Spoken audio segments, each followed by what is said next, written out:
안녕하세요. 안녕하세요. 대터위 주간 환율 전망이 돌아왔습니다. 이번 주에는 되게 민망하게 틀렸죠? 네, 완전히 아무것도 못 맞춘 한 주입니다. 네. 자, 일단 5월 29일부터 6월 5일 오늘 금요일까지 저점 오늘 찍은 1207.10원, 고점은 1240.40원, 네, 종가가 저점이었습니다. 1207.10에서 마무리가 됐습니다. 무슨 일이 있었냐면 홍콩에 대해서 중국이 홍콩 국가보안법 이거를 제정하겠다는 것에 대응해서 트럼프 대통령이 기자회견을 한다고 해서 또 뭐 하려나 보다, 이상한 짓 하려나 보다, 또라이 짓 같은 거 있죠, 할 줄 알았는데 주말에 기자회견 했는데 내용이 없었습니다. 매우 아무 내용이 없는, 그러니까 미중 무역 합의를 깬다거나 이런 얘기는 전혀 하지 않고 그 협박만 한 거죠. 그랬더니 사람들이 다 알게 됐어요. 이 트럼프는 미중 무역 합의를 깰 생각은 없다. 그러니까 이제 재선 앞두고 경제를 망칠 생각은 없다. 그 생각을 했었어야 되는데 안타깝습니다. 네. 그래가지고 이렇게 트럼프 대통령의 약한 홍콩 대응, 그리고 한국은 수출이 계속 부진해서 5월 수출이 전년 동기 대비 부진한 걸로 6월 1일에 발표됐지만 수입도 줄어가지고 무역 흑자를 기록했습니다. 그러다 보니까 이제 1240원대에서 1220원대 중반으로 주초에 하락을 했었고요.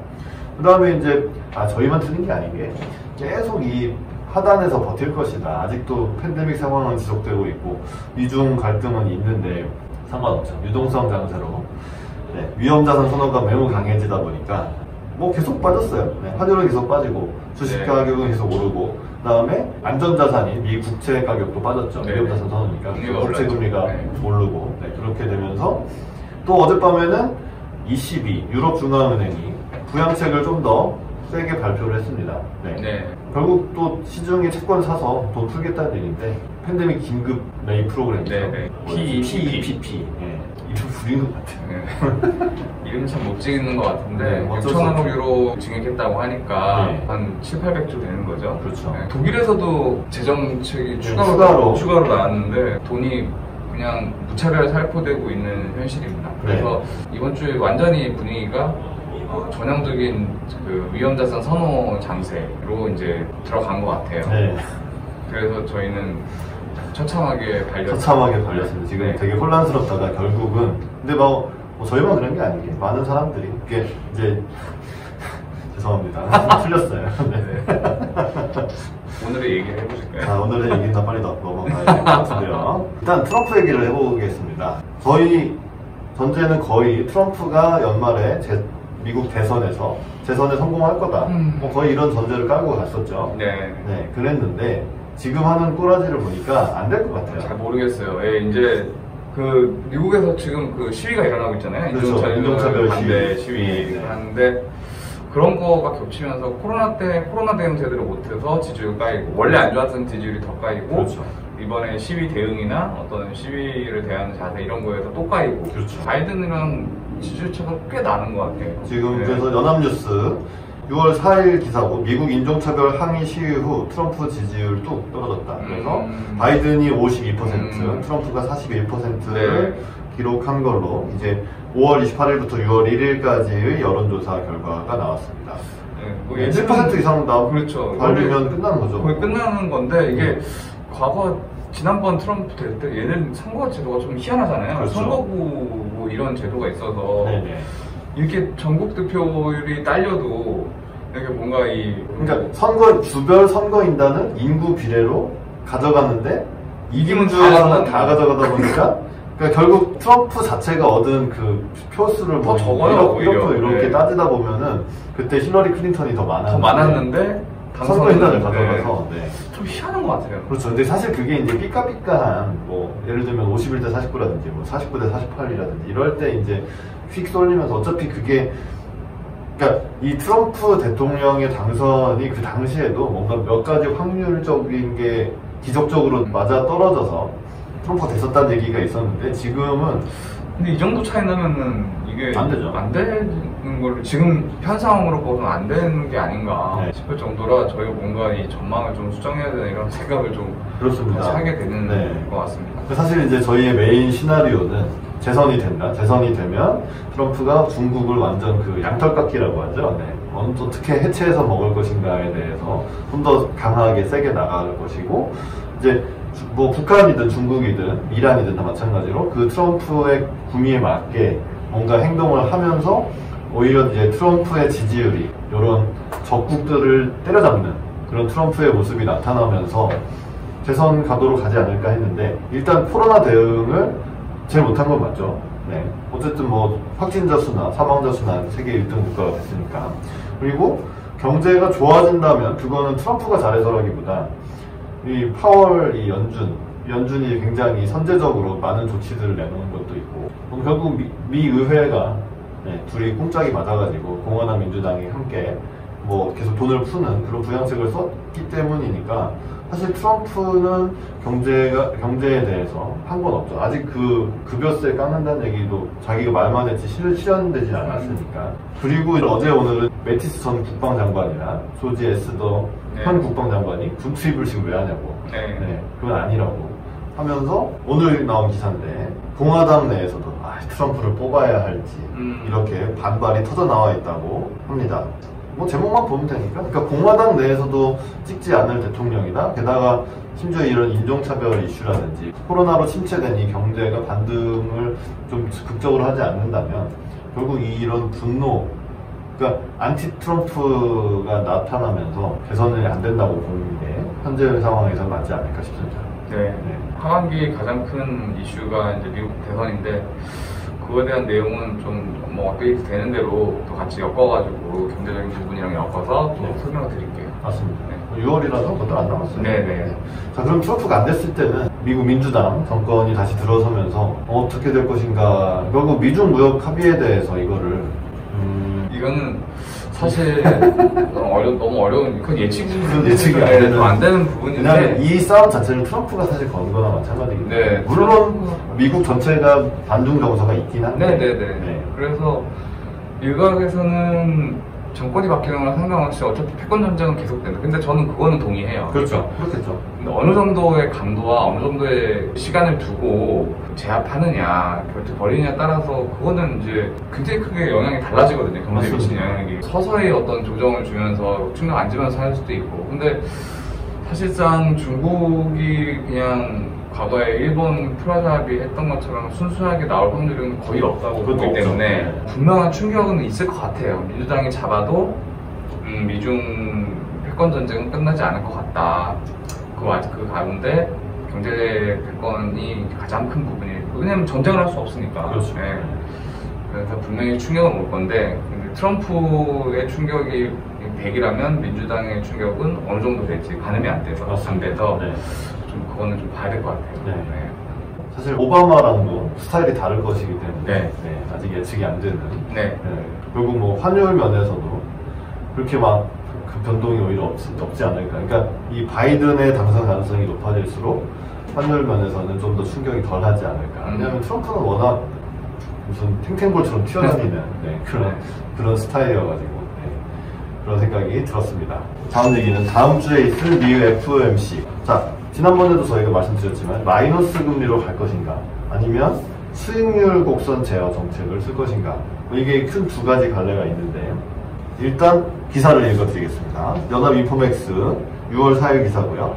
파월이 마이너스 금리를 반대하는 이유. 이거는 이제 일본의 니혼게이자의 신문에서 분석을 한 건데, 파월 의장이 마이너스 금리를 반대하는 건 맞습니다. 그런 발언을 하긴 했죠. 왜 그런 반대를 했을까에 대해서 분석을 한 건데, 마이너스 금리는 부작용이 커요. 자, 마이너스 금리를 가게 되면 시중은행들 여기서 예대 마진이 줄어들어서 그것이 부작용이고, 첫 번째 부작용이고, 그 다음에 미국에서는 이제 MMF로 자산이 많이, 그러니까 유동자금이 많이 MMF에 들어가 있는데, 자, 은행에 예금을 했을 때 은행들은 사실은 그 돈을 물며 겨자 먹기로 그냥 제로 금리로, 사실은 이제 마이너스 금리로 은행이 운영하는 자금 쪽은 터지지만 고객한테 마이너스 금리를 다 매길 수는 없기 때문에 실제로 제로 금리를 적용하는 경우가 있다. 그런 건데, 이 MMF의 차이는 뭐냐면, MMF는 단기 국채라든지 이런 채권을 사게 되는데, 채권 쪽에서의 채권 수익률은 마이너스 나기가 더 쉽거든요. 예를 들어서 100의 가치가 있는 채권을 100일, 102 이렇게 사게 되면 실제로는 마이너스가 나는 거니까 실제 예금을 하는 개인들한테 마이너스 금리가 적용되기가 더 쉽기 때문에 그런 미국의 특징이 때문에 마이너스 금리는 가기 어려울 것이다. 이런 전망이 있고요. 그 다음에 오늘 나온 기사인데 또 연합인플루언스 기사고 연준이 FOMC에서 포워드 가이던스를 어떻게 수정할까 이런 제목입니다. 포워드 가이던스는 연준이 앞으로 어떤 행동을 할 것인지 선제적으로 안내를 하는 건데요. 예를 들면 옛날에는 시간을 두고 2013년 말까지의 시한을 두고서 금리를 제로로 유지하겠다 이런 선제 안내를 했던 거죠.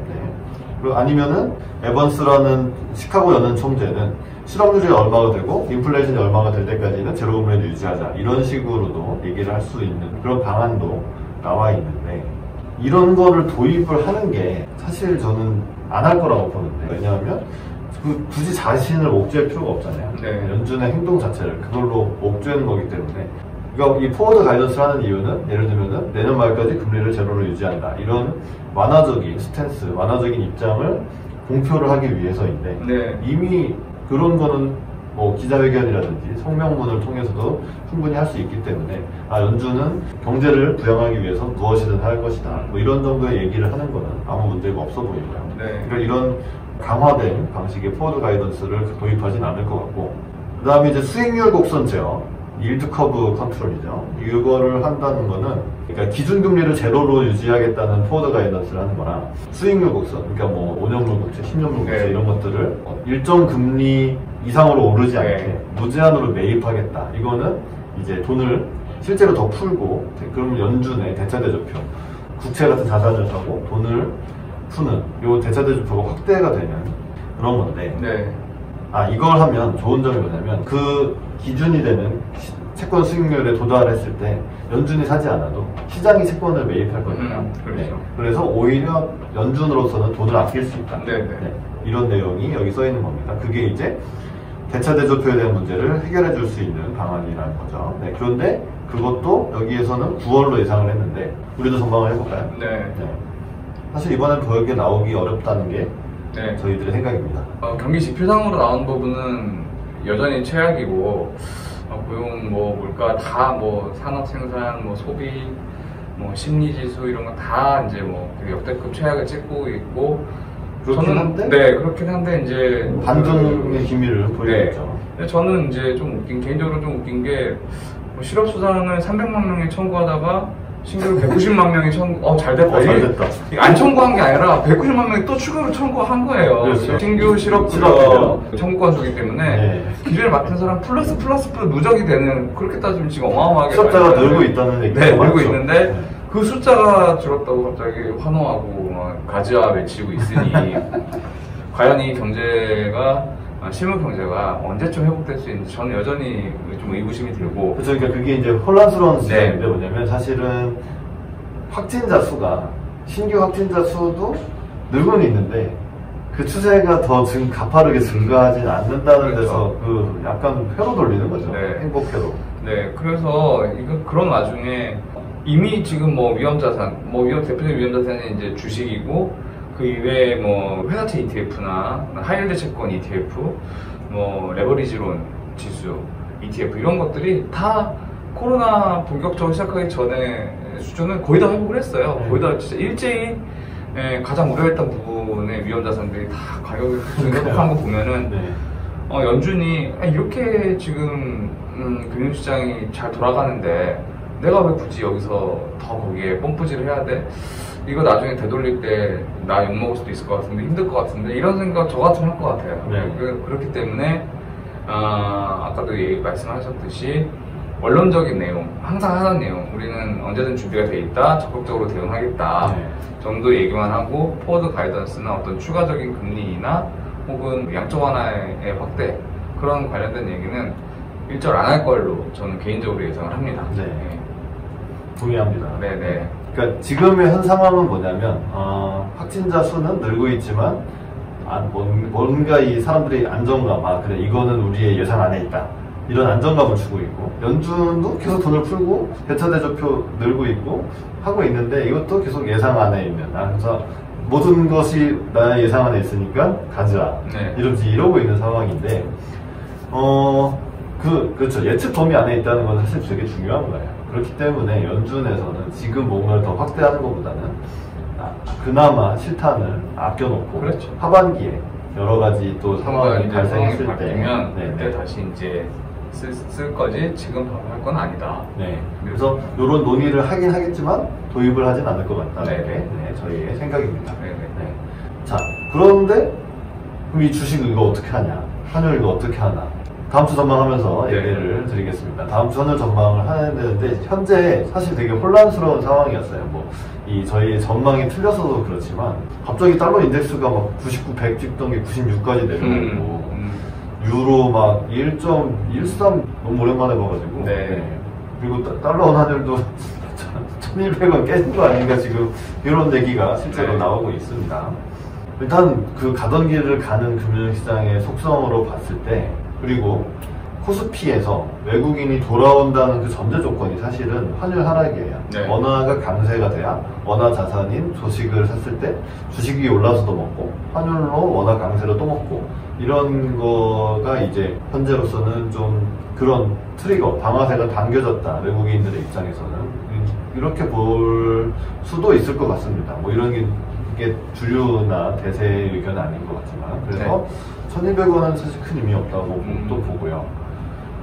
지금 1207원인데, 아까 차트를 보니까 한 1185원이 이제 코로나 이전이더라고요. 그래서 1185원을 갑자기 20원 빠진다고 하면은 좀 너무 심하니까, 저는 1190원에서 1215원은 25원 레인지죠. 25원 레인지로 1200원도 잘하면 깰 수도 있는 그런 장세를 전망해보겠습니다. 여기에는 이제 물론 연준이 뭔가를 발표하는 것도, 그러니까 추가적인 부양책을 발표하는 것도 당연히 원화 강세 재료가 되겠지만, 달러 약세 재료니까요. 하지만 연준 입장에서는 현재 우리 예측 범위 안에서 경제가 잘 돌아가고 있다, 이런 얘기를 자신감을 보이는 것도 어찌 보면 그때 이제 좀 발작을 해서 부양책을 더 안 하나 보다 하고 약간 되돌림이 있을 수도 있겠지만, 어쨌든 경제가 잘 돌아가는 게 중요하기 때문에 연준이 뭐라 하든 달러 약세는 좀 당분간 지속이 될 것 같다는 전망을 해보겠습니다.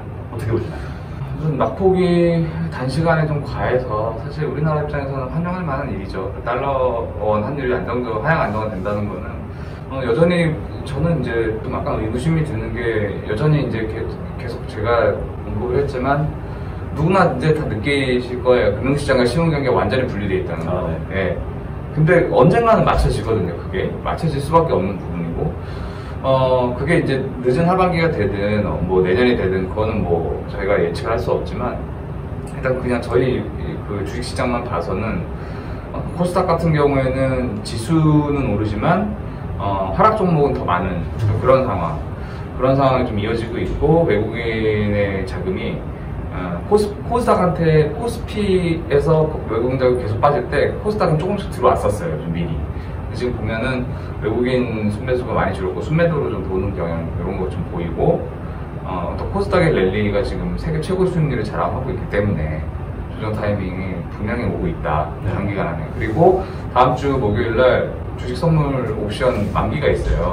3달짜리 만기가 있는, 좀 큰 옵션 시장에 만기가 있는데, 그 다음 주에는 미국 주식 선물 옵션 만기가 있어요. 그래서 요거 앞두고 지금 증권가에서도 이제 좀 변동성 커질 확률이 높다, 이렇게 좀 보고 있는데, 결국은 리스크온 장세로 달러 환율이 빠졌다면, 리스크온 장세가 좀 물러나면 달러의 하락 요인도 좀 멈추는 게 아닌가 싶어서, 저는 하락하는 속도가 좀 어느 정도 제어가 되고, 여전히 1200원에서 1250원 레인지 안에 일단은 좀 갇히는 형국을 예상해서, 단기적으로 오버슈팅으로 1200원을 뚫고 내려올 수 있지만, 다시 1210원대 혹은 1220원 근처에서 놀지 않을까 해서 1198원에서 1220원 이 정도로 한번 보겠습니다. 알겠습니다.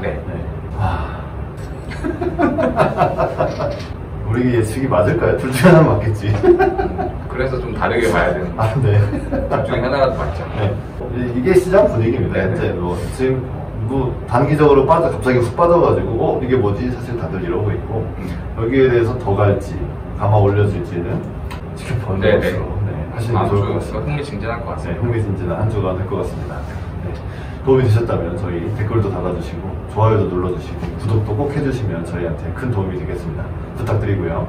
저희들의 의견은 개인 의견이고 저희들이 다니는 각각의 은행과는 아무런 상관이 없습니다. 투자는 여러분 개인의 판단에 의해서만 하시는 것이고 저희들의 의견은 꼭 참고만 해주시기를 부탁드리겠습니다. 그러면 덴터의 주간 한일 전망은 다음 주에 다시 돌아오겠습니다. 시청해주셔서 감사합니다. 감사합니다.